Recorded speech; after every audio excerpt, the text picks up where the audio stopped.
الحاج كي دايره غايه؟ الحمد لله. الحمد لله. الحمد لله. حاج بيسقسيك كي جا عندك هذاك تاع الاردن، هذاك اللي جا هنايا، انت اش حكيت له هو اش حكى لك؟ اش سقسيك؟ ابوبري الملخص تاع الهضره قريب واحد نص ساعه هنايا. واه واش زوج كلايم قايلهم ما فهمتش.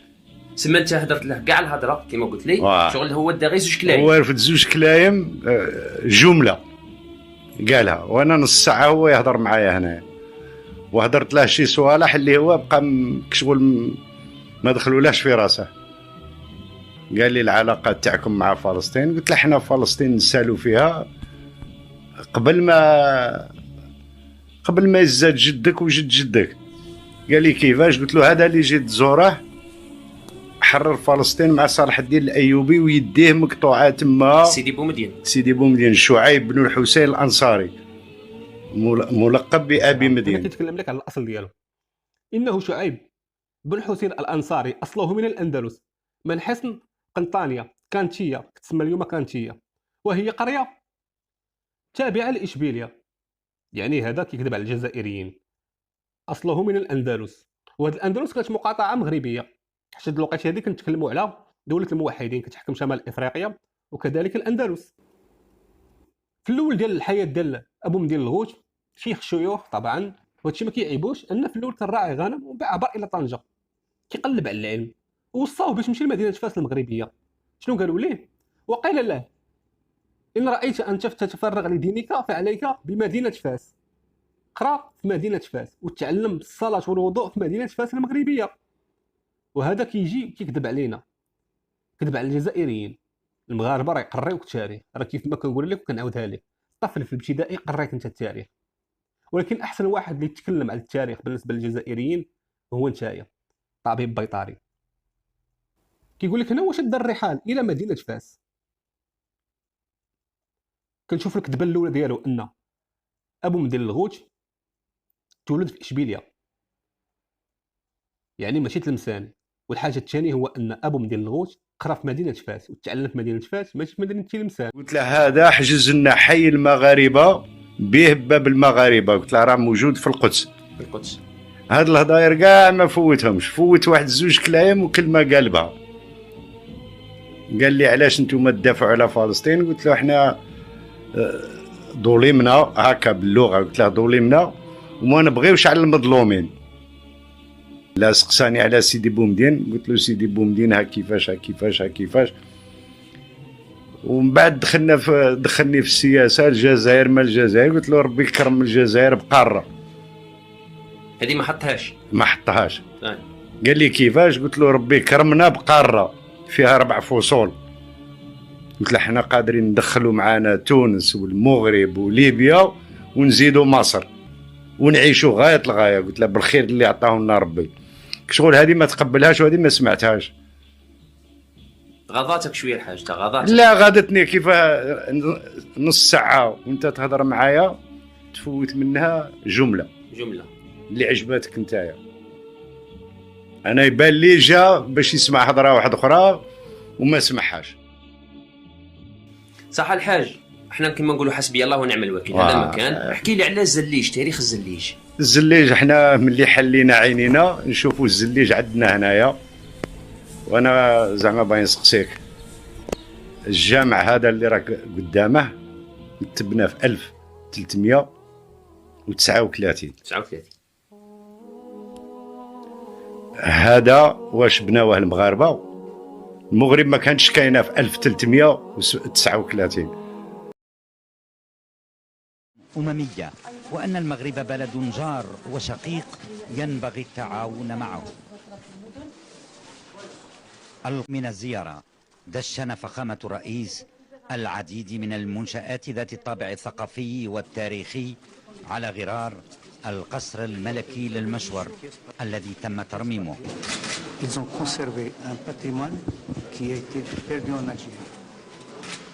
Et nous devons le reconstituer. Nous le reconstituons avec l'aide des Espagnols, parce qu'ils ont un patrimoine andalou extrêmement important, avec l'aide des Marocains qui ont su préserver ce patrimoine. Pas avoir des réticences. Là, on a ramené quelques pièces du Maroc. Cachemire.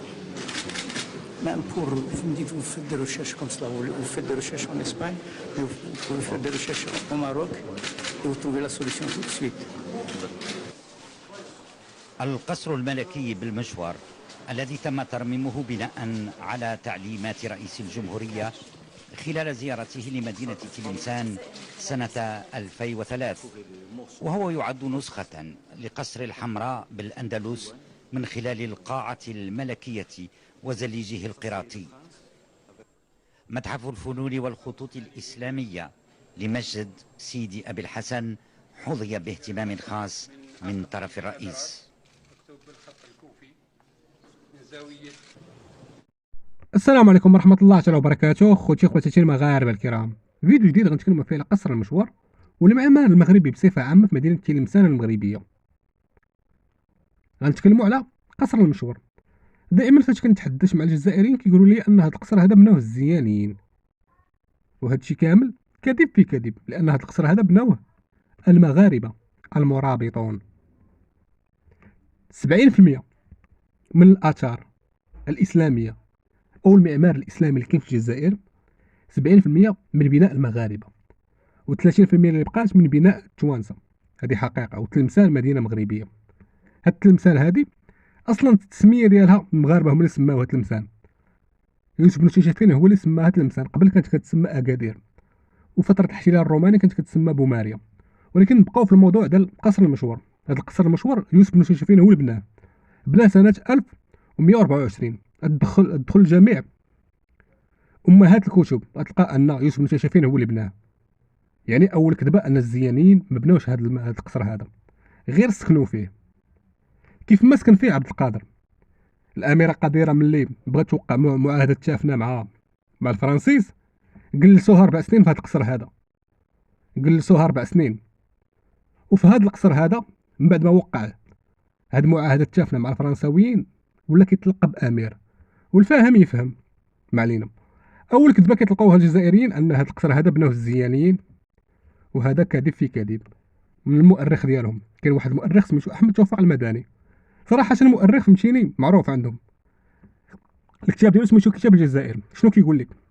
من اهم اثار المدينه قصر المشور، وهو مقام في المكان الذي نصب فيه يوسف بن شيشافين خيمته محاصرا اكادير. اكادير هو الاسم السابق ديال مدينه تلمسان. وحتى مسجد اكادير راه ادريس الاول هو اللي بناه. فاش جا يوسف بن شيشافين جمع هاد اكادير واحد القريه واحده اخرى سميتها تاقرت، وهي فاش تسمات مدينه تلمسان. وشكون اللي جاب ليها؟ جاب ليها مغاربه من الاطلس الكبير.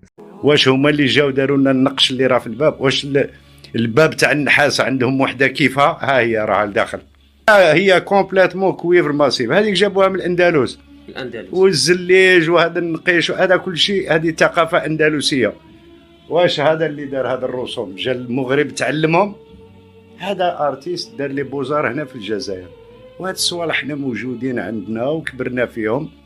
كاع الديار في تلمسان فيهم الزلايج، كاع الجوامع فيهم الزلايج. كاين الزلايج اللي عندها 800 سنه. وين كنتو نتوما هذه 800 سنه؟ شكون هو الملك تاعكم؟ هذه حجايه. الزربيه تاع تلمسان وين راها؟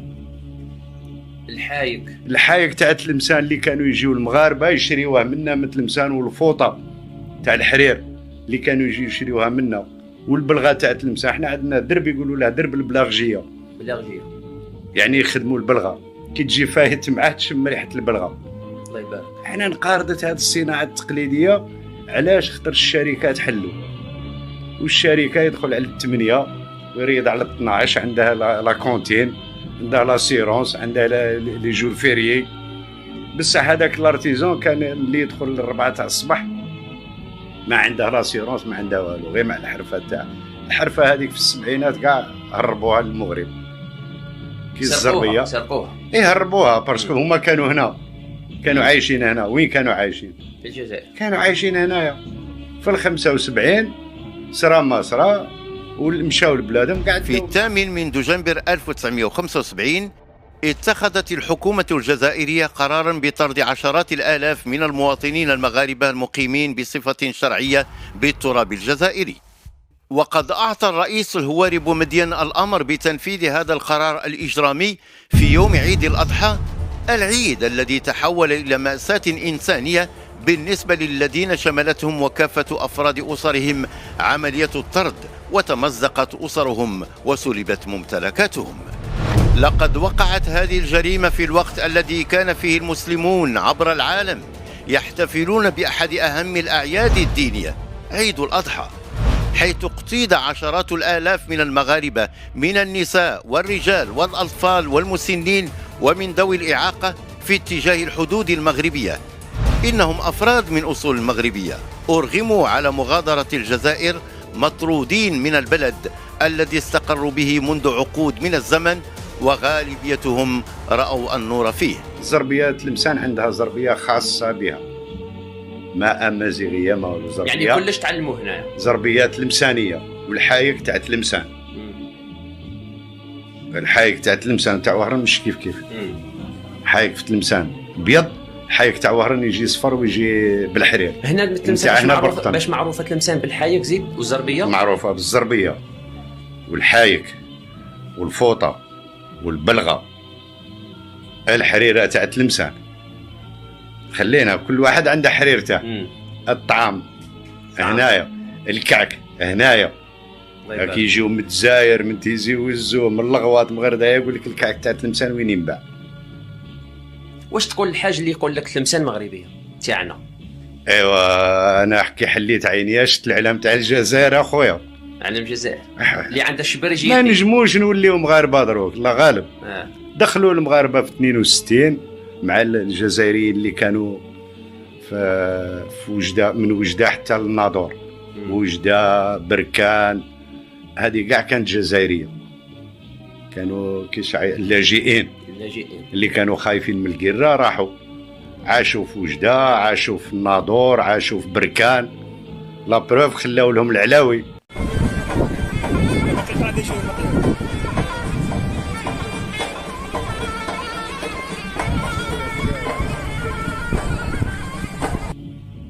خلاو لهم حتى الهضره تاعنا كي تروح لوجده يهضروا كما اصحاب تلمسان. انا تعبوني خويا، انا عندي انا نقيس في 7 غربه خويا، تعبونا خويا. اللي تخش له واو مليح خويا، تروح تقول له نخدم خويا يقول لك عندك دبلوم عندك ميتي، وانا تكلاحت ما نكذبش خويا. هذه بين قدام مولانا انا ما عنديش ميتي يا صحيبي، نكذب عليك ما عنديش ميتي، عندي ميتي نكذب عليك نكسر كنت نسبه هكذا منه. وهنا بالوجوه واش راح نقول لك، هذه من الخدمه بالوجوه. بالوجوه خويا العزيز. انا شوف هذه نقولها لكم، هنا الخدمه بالوجوه. انا من عنابه خويا العزيز، عندي عامين وانا نقول لهم، يقول لك من عنابه يقول لك يضربوا بالموس يديروا منها كذا، كاينش منها صحيبي. تروح للناظور تقول له انت مغربي، يقول لك انا امازيغي، جده قبايلي كان تما بكري، جده شاوي، وعندهم رزوقات وعندهم صوالحهم وعندهم هذوك ديجا. الدم تاع الجزائر كاين من وجده حتى الناظور. يعني الجزائر حضاره وتاريخ. شكون الاول اللي اعلن المقاومه فوق الكرة الأرضية من بعد الصحابة الراشدين وكذا؟ شكون؟